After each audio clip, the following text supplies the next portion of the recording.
नमस्कार, मैं हूं ममता सिंह। आप देख रहे हैं वर्ल्ड इन्फॉर्मेशन न्यूज। चलिए शुरुआत करते हैं इस वक्त से जुड़ी खास, बड़ी और विशेष खबरों से।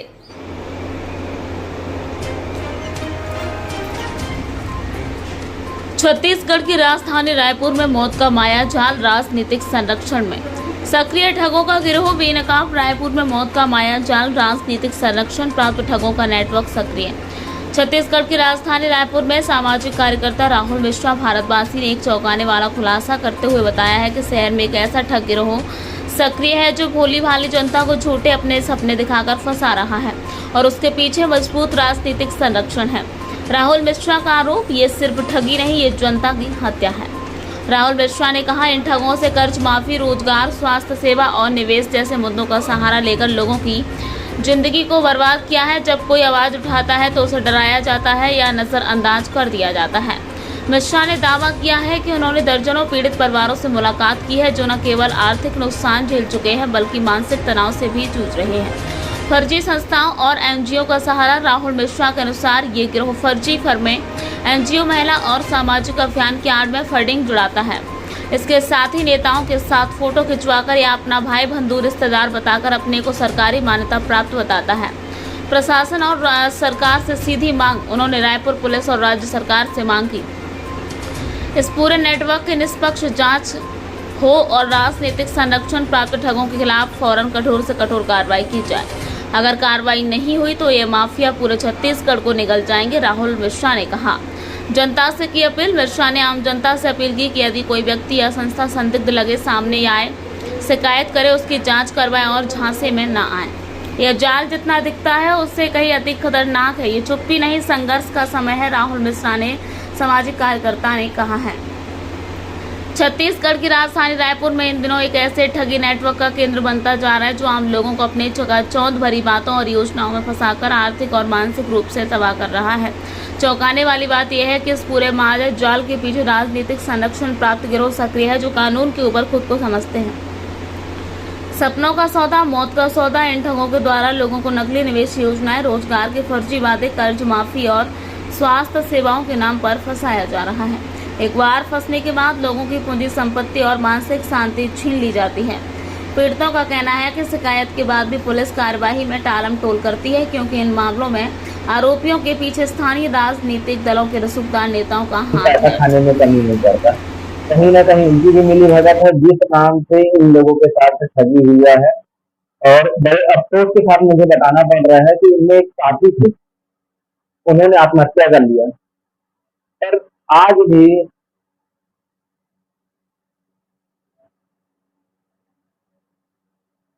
उन साथी को न्याय नहीं मिल पाया है। पुलिस प्रशासन कोई काम ही नहीं करना चाहती है क्योंकि इन फर्जी लोगों ने जो फर्जी लोन करवाते हैं, इनके द्वारा हाई कोर्ट से एक ऑर्डर पास करवाया गया है जिसको ये बोला गया है कि हमारे ऊपर जीवन में कार्रवाई नहीं हो सकती है, जबकि स्पष्ट रूप से लिखा हुआ है ऑर्डर में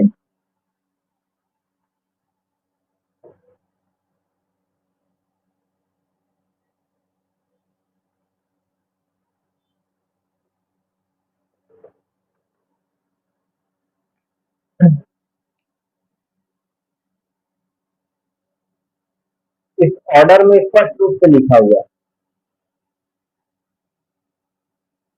यदि कोई प्रेस कंप्लेन करता है तो उस पर कार्रवाई जरूरी है। पर पुलिस की मिली भगत है तो पुलिस क्यों पढ़े रही ऑर्डर ठीक है? या तो पुलिस अनपढ़ भरी होगी जिनको पढ़ना नहीं आता होगा।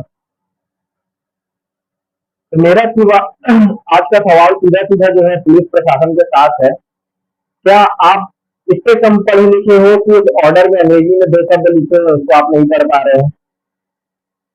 रायपुर आरटीओ जो है वो कहाँ बिक गया है जाकर कि वो खाली गाड़ी पर कार्रवाई नहीं करता है? जीएसटी विभाग कहाँ बिक गया है कि वो सारे दस्तावेजों को चेक नहीं करता है? ईडी कहाँ सो रही है कि इन जैसे फर्जी व्यक्तियों के ऊपर जो फर्जी फर्मे बना के चला रहे हैं इनके ऊपर कार्रवाई नहीं करता है? भ्रष्टाचार निरोधक दस्ता जो है एंटी करप्शन ब्यूरो वो कहाँ है जो ऐसे लोगों के ऊपर कार्रवाई नहीं कर रहा? सवाल तो बनता है। मैं सवाल करता हूँ क्योंकि मेरे अंदर सवाल करने की इच्छा होती है तो मैं अपनी इच्छाओं को पूरी करने के लिए मैं सवाल करता हूँ, सरकार से भी करता हूँ सवाल कि इनको कौन से नेता, कौन से मंत्री का राजनीतिक संरक्षण प्राप्त है कि आप कोई कार्रवाई नहीं कर रहे हैं। अगर आपके अंदर हिम्मत नहीं है तो आप सीधा सीधा बोल दीजिए कि हम ऐसे दलालों के चंदे से हमारी पार्टियां चलती हैं, जिस कारण हम किसी प्रकार का कोई इनको इनके ऊपर कार्रवाई नहीं करवा सकते, हमारा संरक्षण है। खुलेआम बोलिए ना जी, जनता को पता चले। इनका वोट लेकर आप जो है आज नेता बने हैं, मंत्री बने हैं, सीएम बने हैं, विधायक बने हैं। हाँ, आप कम से कम बोलिए तो सही कि फर्जी रजिस्ट्री हो रही है जिससे आप कोई कार्रवाई नहीं कर पा रहे हैं, फर्जी लोन हो रहे हैं जिससे आप कोई कार्रवाई नहीं कर पा रहे हैं, छत्तीसगढ़ में स्टाम्प फ्रॉड चल रहा है जिसके ऊपर आप कोई कार्रवाई नहीं कर पा रहे हैं, तो आप कार्रवाई कर किसके ऊपर सकते हैं। आप वीरेंद्र तोमर, नरेंद्र तोमर को जो है आपने टारगेट किया, अच्छी बात है, से आपने अच्छा काम किया, पर इनको जिनको राजनीतिक संरक्षण प्राप्त है आप इनके ऊपर तो कार्रवाई करिए। अगर आपके अंदर थोड़ा भी जो है वफादारी का खून अगर बह रहा हो, पीएम साहब, विष्णुदेव साय जी, आपसे निवेदन है, अगर ईमानदारी का खून आपके रगों में दौड़ रहा हो तो एक बार कार्रवाई इनके ऊपर भी करिए। मैं शिकायत आपके विभाग को भी दे चुका हूँ। वित्त मंत्री जी, सिर्फ खाना खाते हुए वीडियो मत बनाइए, आप इस विषय पर भी जानकारी मंगवाइए कि क्यों नहीं हो रहा है कार्रवाई। हम सबके भैया ब्रिजमोहन भैया से भी मेरा हाथ जोड़ के निवेदन है कि इन फर्जी लोगों के ऊपर विजय मीना अग्रवाल, परवेश पांडे, सुधीर गुप्ता एवं अन्य जो इनके साथी हैं, ओम प्रकाश मिश्रा, मनोज मिश्रा, ओम प्रकाश, सागर श्रीवास्तव, इनके ऊपर कार्रवाई करिए प्रभु। हाथ जोड़ के विनती कर रहे कि इनके नाम से कई लोग आत्महत्या कर चुके हैं। अगर आप अपने देश की जनता, अपने वोटरों का ध्यान रखते हैं तो मेरा ये निवेदन स्वीकार करें और शीघ्र इन लोगों के ऊपर कार्रवाई करें। बस इतना ही आप लोगों से निवेदन करूंगा। धन्यवाद।